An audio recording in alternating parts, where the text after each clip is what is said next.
Bem, meus irmãos, nós vamos continuar na pregação, não é? Nas pregações, na verdade, dando continuidade sobre os cânones de Dort. Nós começamos já isso há alguns domingos, nós estamos no 4º domingo, na verdade, e hoje para falar sobre a graça irresistível, outra doutrina reformada que ofende muitas pessoas, né? Que as pessoas ficam meio cismadas com esse negócio de graça irresistível, porque a impressão pela frase, não é? Pela definição, é que muitas vezes a ideia é que Deus nos pega pela orelha, não é? E nos faz crer a pus, não é assim. Ele nos pega e nos obriga a estar na igreja. E não é isso que a doutrina ensina, na verdade, não é? Hoje tem sido usado muito a definição de vocação eficaz, ou seja, um chamado eficaz, um chamado que realmente funciona. Não é essa a definição um pouco mais comum hoje acerca da graça irresistível. Nós vamos aprender sobre esse texto maravilhoso, sobre essa doutrina, perdoem, observando um texto da palavra de Deus. Eu queria convidá-los a abrir a palavra do Senhor no Evangelho de João. Evangelho de João, capítulo 6, vamos ler do versículo 32 ao 40. Diz assim a palavra do Senhor. Replicou-lhe Jesus: em verdade te digo, não foi Moisés quem vos deu o pão do céu. O verdadeiro pão do céu é meu Pai quem dá.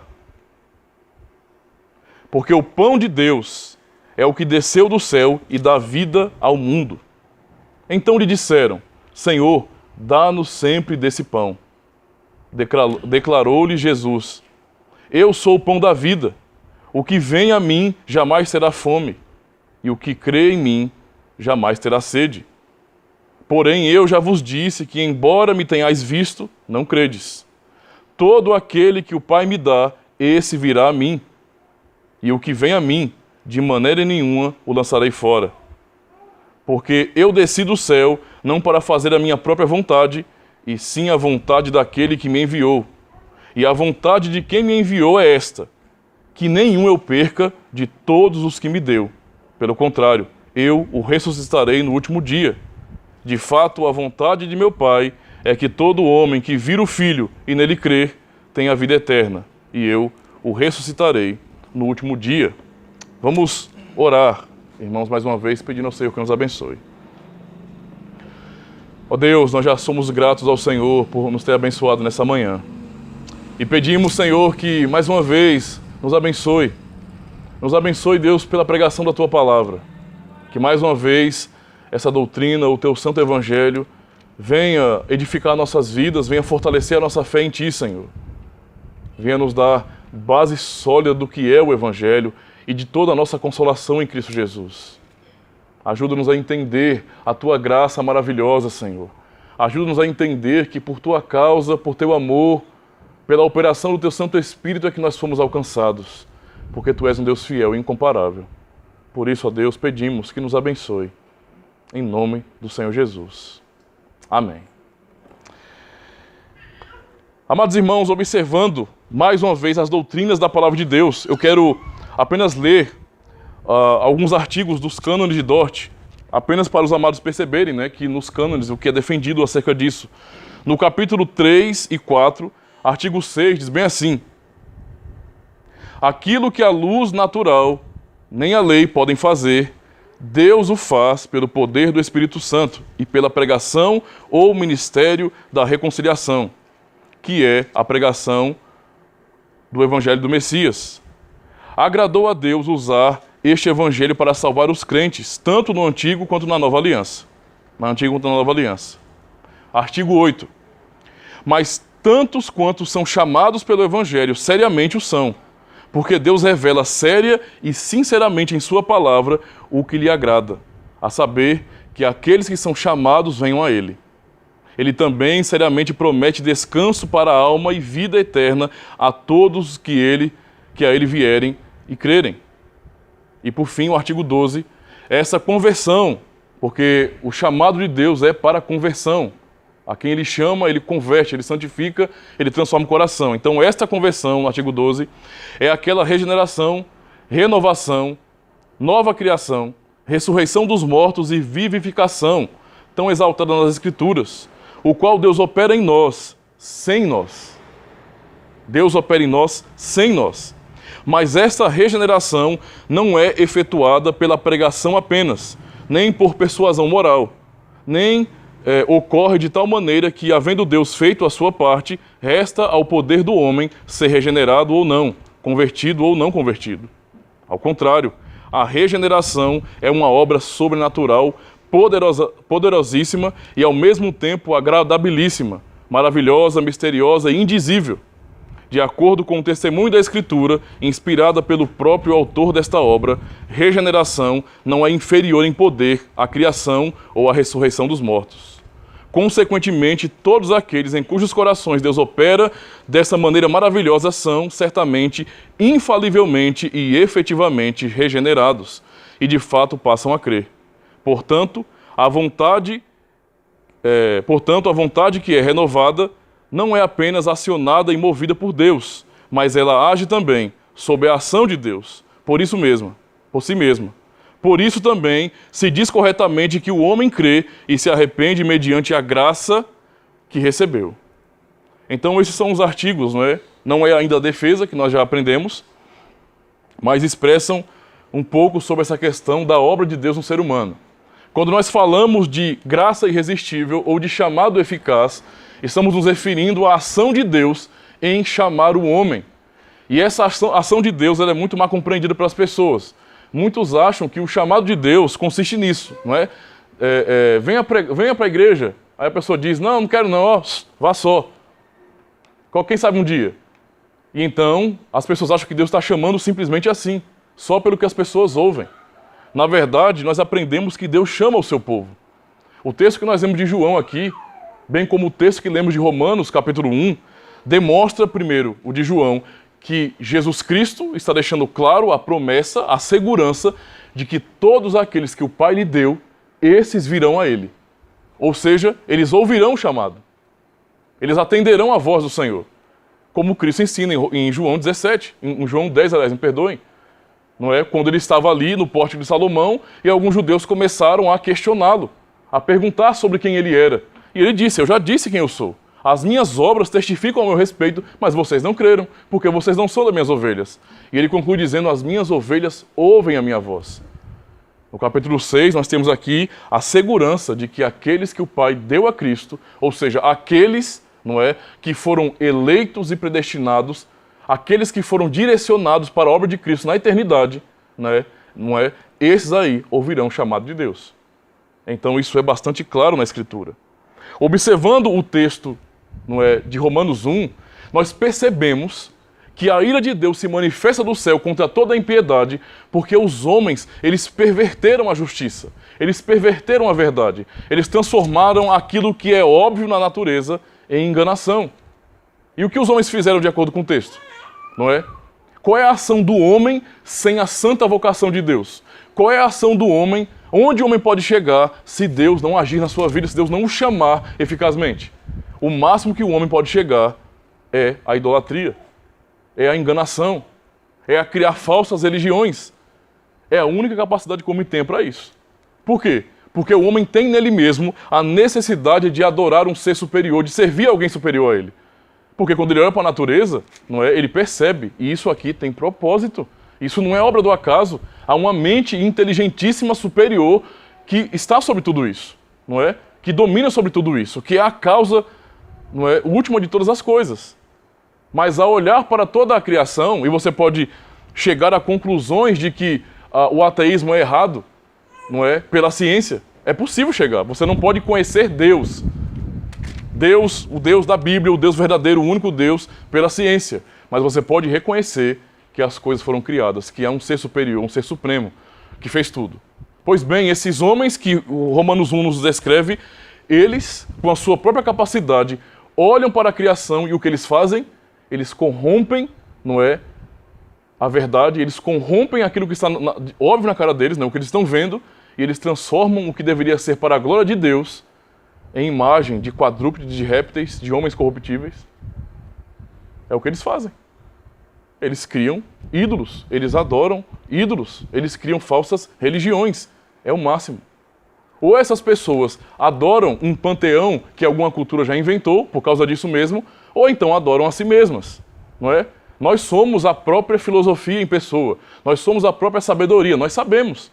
Há pessoas que ouvem filósofos e pessoas que são inteligentes e que são relevantes para o mundo, e são de fato, não é? Quase como se elas fossem Deus, inerrantes. Isso é um erro terrível. É aí que o coração do ser humano chega. Sem o chamado de Deus. Toda tentativa do ser humano de encontrar o seu Criador só o leva à idolatria. Sempre e sempre. Por isso, irmãos, nós temos que compreender, essa é a primeira parte do sermão, Deus chama pessoas. Existe um chamado. Ninguém vai a Deus, não é, porque caiu em si. Não é assim que as coisas funcionam. O que Romanos 3, a partir do 10, nos ensina? Que não há quem entenda, não há quem busque a Deus. Todos a uma se fizeram inúteis. Não há quem faça o bem, não há um sequer. Ou seja, a natureza humana não leva a buscar o único Deus verdadeiro. Toda vez que o ser humano natural pensa em Deus, quando ele olha para a lei de Deus, para a exigência de Deus, ele foge, ele se entristece, ele não quer isso. Ele não quer esse compromisso para ele. Porque o ser humano, o homem natural, ele não consegue entender as coisas do Espírito de Deus, ele não consegue entender o chamado de Deus, ele não consegue entender nada acerca do Evangelho. O homem natural, ele pode ser alguém formado em letras, alguém formado em línguas, alguém que realmente domina textos e pode chegar aqui muito bem e humilhar qualquer líder cristão, dizendo bem assim, olha, eu domino o texto, eu posso explicar, eu posso fazer uma análise textual muito mais profunda do que você e chegar a conclusões muito importantes até. Mas nunca chegarão ao conhecimento do único Deus verdadeiro. Nunca vão temer a Deus por causa disso. Porque Deus é quem chama. E sem a santa vocação, ninguém vem ao Senhor. É por isso que Jesus diz que aqueles que o Pai me deu, esses virão a mim. Não é qualquer um. Ele não está dizendo, quando eu pregar, quando eu morrer pelos pecados, todos virão a mim. Não. Aqueles que o Pai me deu, eles virão a mim. Isso é muito claro. Então, o chamado, ele é muito comum. Nós podemos entender o chamado como sendo, não é, a revelação que Deus dá de si mesmo pela pregação do Santo Evangelho. Deus se revela, e esse é o ponto. O homem só pode conhecer a Deus quando ele se revela. Quando estamos falando de graça irresistível, estamos falando, na verdade, sobre a ação do humano de crer, não é? Estamos pensando sobre a fé, sobre a conversão. E geralmente as pessoas pensam que isso é um atributo humano, que isso é uma capacidade comum humana, e o ser humano simplesmente ele analisa e faz um cálculo e chega à conclusão de, por A mais B, não é? Que Deus é a verdade, então eu vou segui-lo. Não é assim que funciona. Deus chama o ser humano. E isso é manifesto em toda a Escritura. Por exemplo, irmãos, em Deuteronômio 7 e 6, eu vou ler aqui para vocês, porque tu és povo santo ao Senhor teu Deus. O Senhor teu Deus te escolheu, a fim de lhe seres o seu próprio povo, acima de todos os povos que há sobre a terra. Ainda em Amós, capítulo 3, versículo 2, eu estou lendo na versão King James agora, porque eu gostei dessa tradução. Atentai para o fato de que eu escolhi tão somente vós entre todas as famílias da terra. Ou seja, Deus chamou um povo. Ele tinha um povo dele. Ele tem um povo dele, um povo particular, um povo separado. Esse povo é o povo chamado. Ninguém mais nesse mundo, não é? Não é uma coisa que está aberta nesse sentido a todas as pessoas, e nesse contexto aqui, a todas as nações. É notório que desde o começo dos tempos, não é? Pessoas são chamadas por Deus para servi-lo, para seguir ao Senhor. E todas as pessoas, elas fazem isso porque Deus foi até elas. Nunca o contrário. Basta você pensar no Éden. Basta você pensar em Abraão, em Noé, em todos os heróis da fé. Em todos. Sempre Deus foi até eles e o chamou. Sempre. Então não há outra possibilidade na Escritura. Nenhuma das pessoas que Deus chamou ficou sem servi-lo.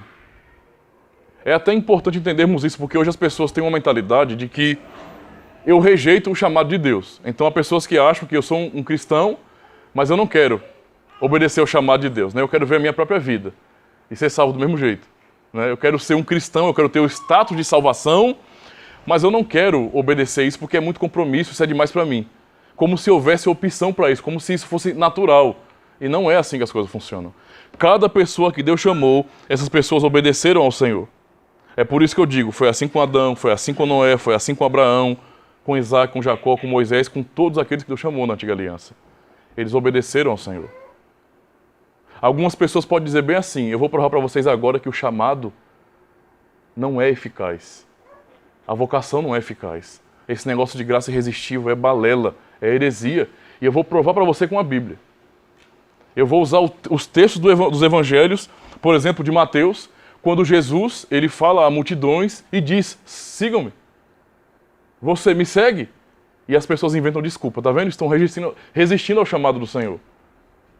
Ainda outro exemplo, o jovem rico, Jesus conversa com o jovem rico e o jovem rico sai triste da conversa. Jesus disse, olha, te falta uma coisa, você não disse que obedece os mandamentos? Não é? Você não disse que obedece à lei do Senhor? Te falta uma coisa, vende tudo que você tem, dá aos pobres e então vem me segue. Né? E você vai ter um tesouro no céu. Segue a mim. E o jovem fica triste e vai embora, tá vendo? Mais um que resistiu ao chamado de Deus. Irmãos, isso é muito importante para nós aqui. Porque quando nós definimos uma doutrina e pregamos o evangelho que ensina que Deus chama os seus eleitos eficazmente, ou seja, aqueles que Deus elegeu, eles vêm a Cristo pela pregação do evangelho e ponto. Não significa dizer que pessoas que estão ao nosso redor não digam não para o evangelho. Porque quem recebe o chamado são os eleitos de Deus. Todo mundo ouve. Todo mundo ouve. Você prega para pessoas e pessoas ouvem e simplesmente desprezam aquilo. Isso é natural. A pregação, o chamado nesse sentido do evangelho, ele é universal. Mas aqueles que ouvem são os eleitos. Como Cristo disse, as minhas ovelhas ouvem a minha voz. O que se manifesta com essas palavras de Cristo, comparando isso com o texto do evangelho de Mateus que diz que o jovem rico saiu triste? Ele ouviu a voz de Cristo? Não. Por quê? Jesus já disse, as minhas ovelhas ouvem minha voz. Vocês não creem porque vocês não são das minhas ovelhas. Isso é muito claro na Escritura. Então usar textos assim não enfraquece a doutrina, não ataca em nada nesse sentido, com força a verdade.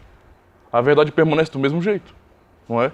O chamado é universal, sim. Temos que pregar o evangelho para cada indivíduo nesse mundo, não é? Para todas as pessoas. Mas nós temos que saber pela revelação que aqueles que ouvem são aqueles que Deus escolheu. A estes Deus vai e realmente os regenera. Os chamados, não é? Eles são, de fato, pessoas que Deus escolheu na eternidade. Essa é uma doutrina muito clara. E lendo alguns textos aqui, segundo aos Tessalonicenses, capítulo 2, versículo 13, diz bem assim, entretanto, devemos sempre dar graças a Deus por vós, irmãos amados pelo Senhor, porque Deus vos escolheu desde o princípio para a salvação, pela santificação do Espírito e fé na verdade, para o que também vos chamou, mediante o nosso Evangelho, para alcançardes a glória de nosso Senhor Jesus Cristo. Veja o que Paulo diz aos Tessalonicenses. Ele trata da eleição e trata do chamado pela pregação do Evangelho. Antes, ou seja, no versículo anterior, no versículo 13, o que ele diz? Ele diz que Deus vos escolheu desde o princípio para a salvação. Ou seja, por que é que os Tessalonicenses aqui, que compunham a igreja, eles ouviram a pregação do Evangelho, eles creram na pregação do Evangelho? Paulo responde aqui, antecipadamente, porque eles foram chamados para a salvação, eles foram eleitos para a salvação. E essa é a razão do porquê, quando o Evangelho foi pregado, eles creram. É simplesmente isso. O Evangelho não é filosofia. O Evangelho não é conhecimento produzido pelos homens. O que o Evangelho nos mostra, ninguém poderia chegar por suas próprias conclusões. É como o próprio Paulo ensina na primeira carta aos Coríntios, no capítulo 2, não é? Se os príncipes deste mundo soubessem, entendessem, eles jamais teriam crucificado ao Senhor da glória.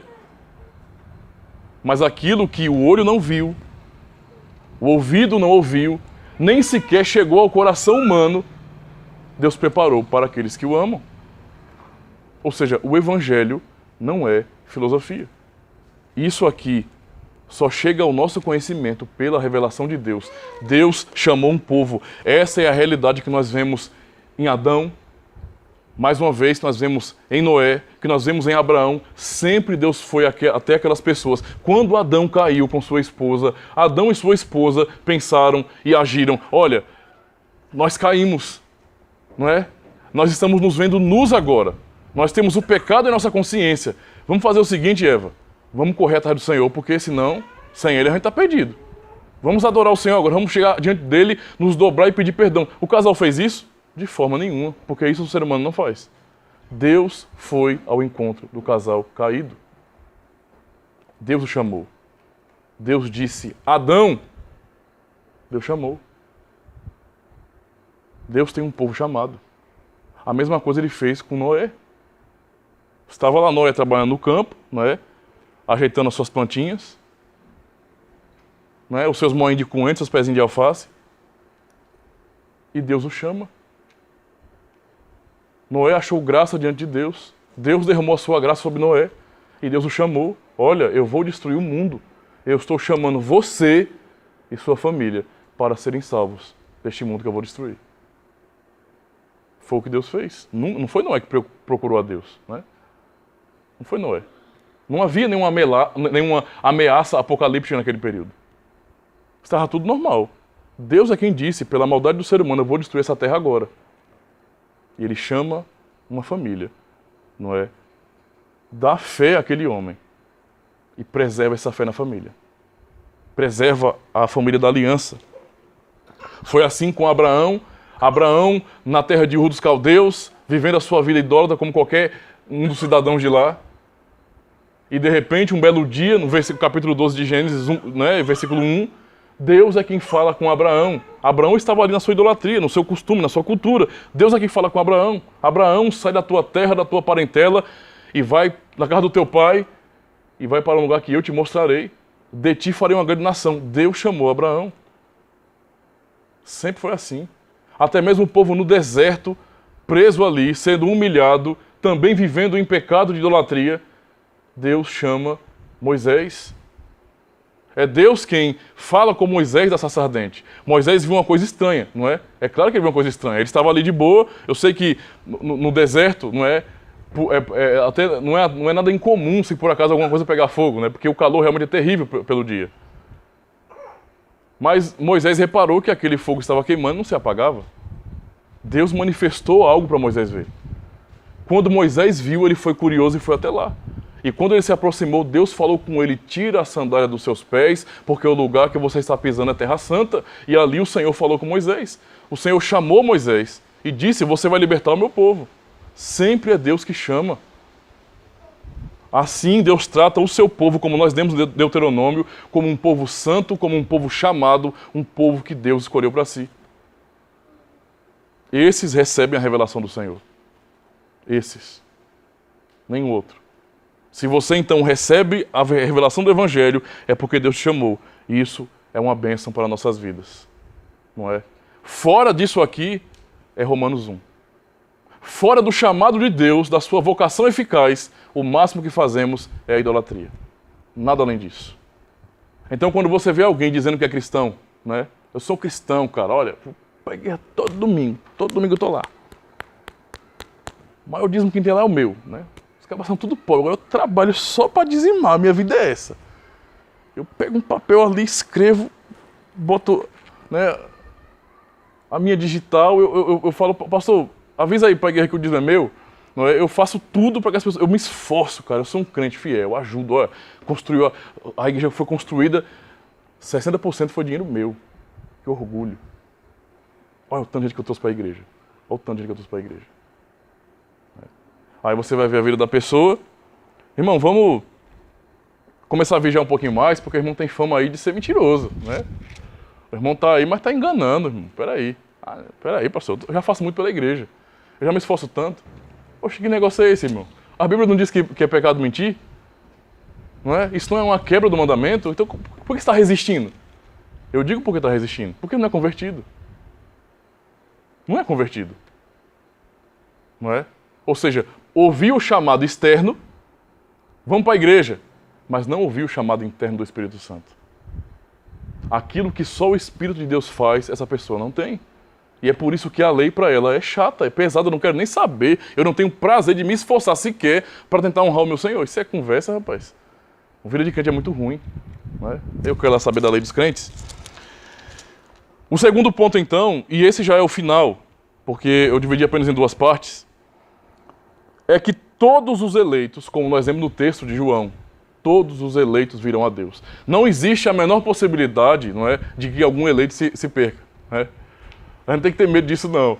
Meu Deus do céu, vamos pregar o evangelho, a mentalidade, vamos pregar o evangelho porque vai que Cristo volta e fica algum eleito fora. Não é assim que funcionam as coisas. O Deus que elegeu, nos amou em Cristo na eternidade, é o mesmo Deus quem nos predestinou para a adoção de filhos, e é o mesmo Deus quem predestinou não somente a nossa vida, mas também os meios. Ele determinou, segundo a sua vontade, o dia, a hora, as condições, como, quando. Ou seja, tudo ele preparou. O dia que você conheceu o Evangelho de verdade, o dia que você temeu a Deus, fora de uma comunidade cristã ou dentro de uma, como foi o meu caso, né? Que já estava em uma comunidade cristã e, como um bom evangélico, estava lá, fazendo tudo que eu tinha que fazer. Mas eu comecei a crer aí. Não foi antes de chegar lá. Nesse dia que Deus marcou e transformou o teu coração e fez você enxergar a glória dele, para que você temesse ao Senhor e reconhecesse o seu pecado diante dele, esse dia ele preparou. Não foi uma coisa acidental. Não foi obra do acaso. Ele preparou esse dia para isso. Não é como nós cantamos muitas vezes no Salmo 139? Não é? Tu determinaste os dias meus, sem que nenhum deles ainda existisse. Esse é o Deus que nós servimos. Deus Todo-Poderoso. E esse Deus nos garante, nas palavras de Jesus Cristo, que todos os eleitos virão. Todos os eleitos vão crer no Evangelho. É o que aprendemos quando lemos, por exemplo, Romanos 8, versículo 30, quando ele diz: e aos que predestinou, a esses também chamou.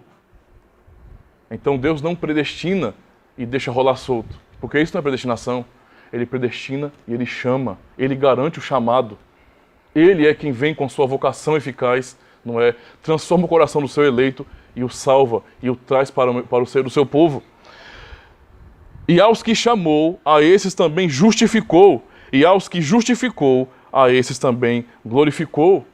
Ou seja, deixando de maneira muito bem estabelecida por sua soberania que o que ele decretou é inalterável. Ele não está dando possibilidades, ele não está apontando uma perspectiva. Ele está dizendo, é assim porque eu decretei. Quem eu elegi, eu predestinei para a salvação. Quem eu predestinei, eu chamo no tempo, pela pregação do Evangelho. Quem eu chamo, eu justifico, eu torno santo pela obra de Cristo. E esses que eu tornei santos pela obra de Cristo, eu os glorifico. Isso é a garantia de Deus para nós. Não é? Então veja que a doutrina da vocação eficaz, da graça irresistível, ela é completamente bíblica. Ela é realmente fiel ao que a Escritura diz. É isso que Jesus diz quando ele fala no versículo 37 de João 6, todo aquele que o Pai me dá, esse. Ele não está dizendo, todos virão a mim. Não, é todo aquele que o Pai me dá, esse. Esse quem? O que o Pai me dá, esse virá a mim. Não é? E o que vem a mim, ou seja, esse que o Pai me dá, de modo nenhum o lançarei fora. De forma nenhuma esse vai se perder. Esse que o Pai me dá está garantido, porque eu o salvarei. Eu não vou jogá-lo fora. Eu o garanto. Agora, observem o paralelo de comparação, a concordância teológica do capítulo 8 e versículo 30 de Romanos para João 6,37, como acabamos de ler. Observem. Aos que predestinou, a este chamou. Todo aquele que o Pai me dá, esse virá a mim. Aos que justificou e aos que justificou, a esses também glorificou. E o que vem a mim, de modo nenhum o lançarei fora. Você tem no versículo 30 uma obra que vai da eternidade à eternidade. E você tem Cristo dizendo que esses que foram dados pelo Pai na eternidade, não é? Ele não vai lançar fora. a garantia da glorificação está aí. Simplesmente isso. Cristo não nos trata como sendo objetos, não é? Descartáveis. Ele não nos salva para amanhã nos deixar perecer. De forma nenhuma. Mas ele de fato nos salva de uma maneira completa, de uma maneira perfeita. É isso o que é a graça irresistível. Estávamos completamente mortos, não poderíamos ouvir de nada do Evangelho. Nós ouviríamos aquilo que é a voz do pastor humano. Nós ouviríamos aquilo que é o convite dos nossos amigos, dos nossos conhecidos. Ei, cara, vamos para a igreja. Mas jamais poderíamos ouvir esse chamado interno do Espírito Santo. O chamado que Adão ouviu, o chamado que Abraão ouviu, que Noé ouviu, que Davi ouviu, que todos os heróis da fé ouviram. Um chamado que foi tão profundo, porque é de Deus de fato, não é? Que não levou aqueles homens a ouvirem, isso é bom, e ficarem inertes com relação àquilo ali. Eles ouviram e eles caminharam pela fé. Porque foram de fato chamados para compor o povo de Deus. Estamos na igreja justamente por isso, irmãos. Nós fazemos parte do povo de Deus exatamente por essa realidade, porque Deus é quem veio até nós. E cada um de nós tem uma experiência bem peculiar. Não é? Apenas lembre, pense como Deus exatamente te chamou. Você lembra quando você começou a crer? A gente às vezes não sabe exatamente o momento, não é? Nem sempre a gente lembra disso aí. Mas a gente sabe o tempo, não é? O período onde dúvidas começaram a vir e não foram respondidas, e de repente, ao ler a palavra de Deus, ao ouvir a pregação fiel do Evangelho, foi como se o céu se abrisse diante de nós. Agora tudo faz sentido. Agora eu fui encontrado, eu sei quem eu sou, eu sei quem Deus é, eu sei para onde eu vou, eu tenho esperança eterna. Não é? Há esse momento na vida de quem realmente crê. E isso aqui é Deus chamando. É só Ele quem pode fazer isso. É por isso que nós não temos o costume de fazermos apelo no final do culto. A pregação já é um apelo, então não precisa, né, depois da pregação, você ficar falando, você que está aí, eu estou vendo você de boné vermelho. Eu sei, eu estou vendo as suas lágrimas, o cara não está nem chorando, não é? Ou como cenas que eu já vi, o cara fala assim, olha, vai lá buscar ele, né? E a pessoa vai e pega no braço era uma menina até, pegou no braço da menina e saiu puxando, a menina já, sabe, cantando pneu assim no chão, e puxando para a pessoa ir para frente e supostamente aceitar Jesus. Não é assim que funciona. Se Deus não nos chamar, nós não cremos, nós não entendemos. Eu posso até vir para a comunidade, não é? Porque eu não quero ficar mal com um colega daqui, que eu gosto muito. Eu gosto muito daquele rapaz lá, ele é um crente, mas é um crente legal, viu, bicho? Eu até testemunho que ele glorifica a Deus com a vida dele. Olha, eu venho pelo testemunho dele, mas na verdade quando chega aqui, o pastor fala e eu... Sabe? Eu volto para minha casa e... Isso não tem nada a ver com minha vida, cara. Eu só ouço. E para mim é só encher linguiça, na verdade, mas não tem sentido. Se nós confiarmos que o que nós fazemos resolve alguma coisa, estamos perdidos. Todo mundo que está aqui está condenado nesse sentido. A nossa bênção é saber que é Deus quem chama. Então confie no chamado do Senhor, não é? A vocação é dele, é Ele quem transforma o coração das pessoas. Observando um outro texto da palavra de Deus, Atos capítulo 13, versículo 48, olha o que diz. O contexto de evangelização, não é? Um contexto missionário em Atos, de expansão da igreja, onde os apóstolos pregavam por toda parte. E diz bem assim, os gentios, ouvindo isto o quê? Leiam um contexto que é a pregação do evangelho. Regozijavam-se e glorificavam a palavra do Senhor. Ou seja, os gentios, ao ouvirem a pregação do evangelho, eles estavam se alegrando. Não por outra coisa. Não era por nada. Esse texto aqui específico nos mostra que eles não estavam alegres por causa de milagres, né? Eita, vamos ali nos dobrar diante de Paulo e de Pedro porque eles oraram e pessoas começaram a andar e eram aleijadas desde, sabe, de sempre. Não é por causa disso. Eles se alegraram, eles exultaram e glorificaram a palavra do Senhor. E aí diz o texto, e creram todos os que haviam sido destinados para a vida eterna. De toda a multidão que ouviu a pregação do evangelho, somente aqueles que o texto diz que se alegraram na palavra do Senhor, eles creram. E por que eles creram? A Bíblia diz, porque eles foram destinados para a vida eterna. Na pregação do evangelho, é o chamado de Deus, a vocação eficaz, O ouvir o verdadeiro chamado não é sobre a vida dos eleitos. Essa é a explicação que a Bíblia nos dá do porquê quando você prega, alguém crê e outro não. Você prega para uma multidão de pessoas. Você, talvez esse ano, o ano passado, você convidou 500 pessoas para vir aqui ao culto. Você saiu de porta em porta, não é, dos seus familiares e conhecidos. Vamos lá para o culto, vamos ver a pregação. Você chamou, abusou, encheu o saco lá, sabe? Estava fazendo raiva já. A pessoa disse, eu vou. Aí, 5 vieram. E um só está. E por que ele está? É porque ele é desenrolado e percebe que o negócio aqui é bom? A gente não tem vantagem social com isso. Ele permanece porque Deus o chamou. Ele professa a fé porque Deus o chamou. Ele diz, eu me alegro com os meus irmãos. Ele fala, esses aqui são meus irmãos em Cristo. Ele reconhece e ele se entende como membro do corpo de Cristo porque Deus o chamou. De outra sorte, em pouco tempo ele sairia daqui. Ele não permaneceria. Ainda no contexto de Atos, no capítulo 16, versículo 13. Observe o que vai acontecer aqui, o que a Escritura diz. No sábado, saímos da cidade para junto do rio, onde nos pareceu haver um lugar de oração. E assentando-nos, falamos às mulheres que para ali tinham concorrido. Certa mulher chamada Lídia, da cidade de Tiatira, vendedora de púrpura, temente a Deus, nos escutava. Então, alguém estava realmente dando ouvidos ao que os apóstolos pregavam, não é? O Senhor lhe abriu o coração para entender as coisas que Paulo dizia. Que palavra, irmãos! Tinha muitas mulheres ali, mas a ênfase do texto sagrado é sobre Lídia. Todas as mulheres estavam ouvindo o que Paulo estava pregando, mas quem estava dando realmente ouvidos àquilo era Lídia. E o texto diz o porquê. Porque o Senhor abriu o coração dela para entender as palavras que Paulo dizia. Percebe? Fora disso, é Romanos 3. Não há quem entenda, não há quem busque a Deus.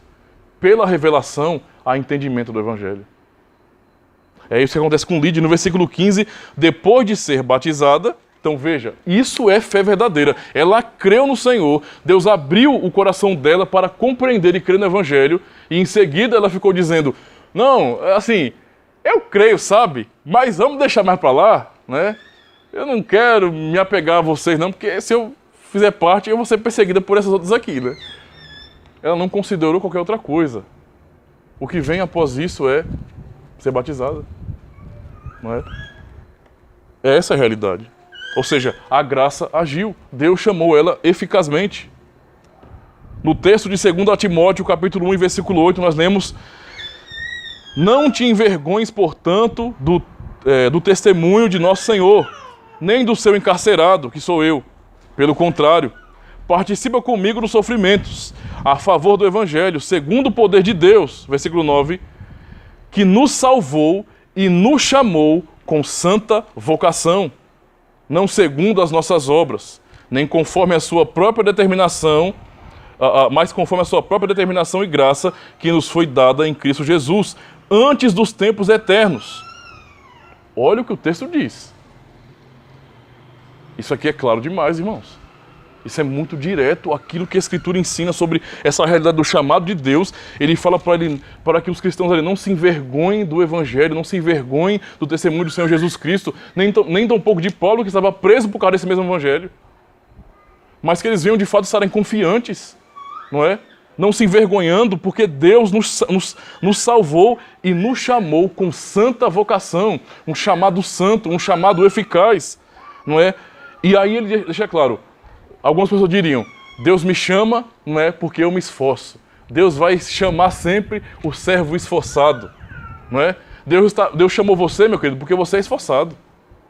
Deus chamou você porque você faz aquilo. O texto já diz, não segundo nossas obras. Essa santa vocação não é segundo nossas obras, não é? Mas conforme a sua própria determinação. e graça que nos foi dada em Cristo Jesus. E aí ele diz quando? Antes dos tempos eternos. E então chega na manifestação no versículo 10, e manifestada agora pelo aparecimento do nosso Senhor Jesus Cristo, o qual não só destruiu a morte, como trouxe à luz a vida e a imortalidade mediante o Evangelho. Esse é o ensinamento da Escritura. Deus chama, Deus chama.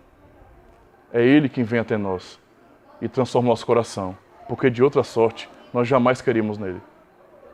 Você nunca entregaria a tua vida a Cristo. Você nunca creria em Jesus Cristo de verdade. Você nunca entenderia que a salvação é verdade e que você está garantido para a vida eterna e que um dia você vai habitar em novo céu e nova terra com Deus, se não fosse por Ele ter transformado o teu coração. Ele te chamou eficazmente, transformando a sua vida. É por isso que você se converteu. Não foi por investigar e perceber que você estava indo para o inferno, não. Ele revelou para você o que é o inferno. E Ele revelou para você quem Ele é e que Ele é a salvação.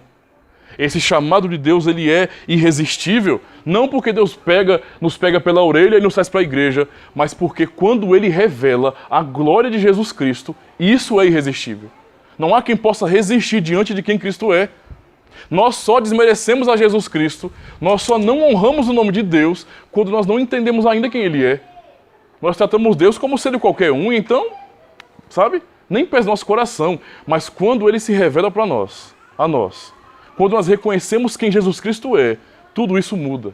É impossível, então, eu resistir a isso. Porque não há nada mais que seja como Ele. Ele é completamente incomparável, não há nada mais glorioso do que Ele. Essa glória é o que transforma o nosso coração, não é? É a visão que nós perdemos na queda, mas que Deus nos restaura, por meio do Espírito Santo. É por isso que Pedro, já estou concluindo, irmãos, diz na primeira carta, capítulo 5, o Deus de toda a graça, que nos chamou para a sua glória eterna em Cristo Jesus, depois de terem sofrido por pouco tempo, os restaurará, os confirmará, os fortalecerá e os porá sobre firmes alicerces. Um chamado que nos dá segurança, não é?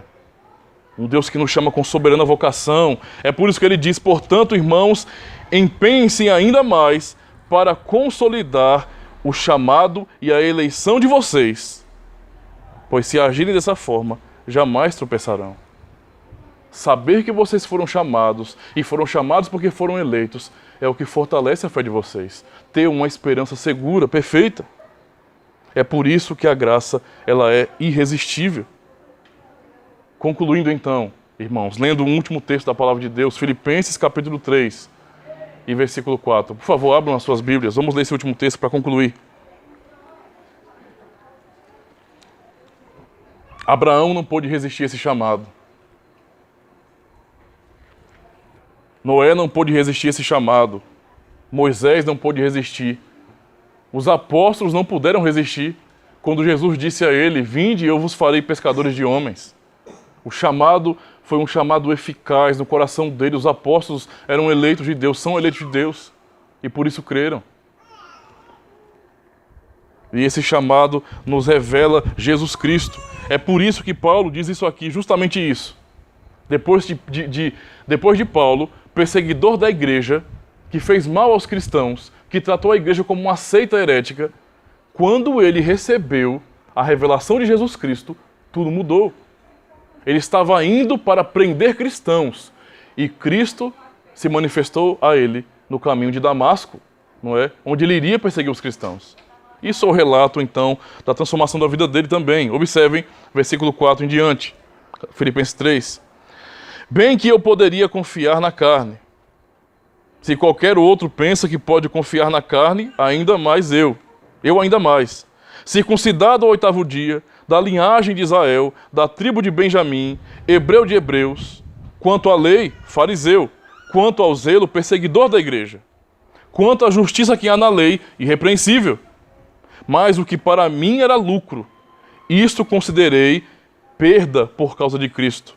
Sim, deveras considero tudo como perda, por causa da sublimidade do conhecimento de Cristo Jesus, meu Senhor, por amor do qual perdi todas as coisas e as considero como refúgio para ganhar a Cristo e ser achado nele, não tendo justiça própria que procede da lei, senão a que é mediante a fé em Cristo, a justiça que procede de Deus, baseada na fé, para o conhecer e o poder da sua ressurreição e a comunhão dos seus sofrimentos, conformando-me com ele na sua morte, para de algum modo alcançar a ressurreição dos mortos, dentre os mortos.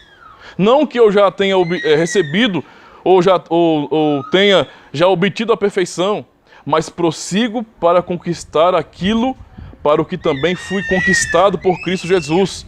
Irmãos, quanto a mim, não julgo havê-lo alcançado, mas uma coisa faço, esquecendo-me das coisas que para trás ficam e avançando para as que estão diante de mim, as que diante de mim estão, prossigo para o alvo, para o prêmio da soberana vocação de Deus em Cristo Jesus. Esse é o resultado daqueles que Deus chama. Quem Deus chama, crê no Senhor Jesus. Larga tudo por Ele, porque sabe quem Ele é. Amém.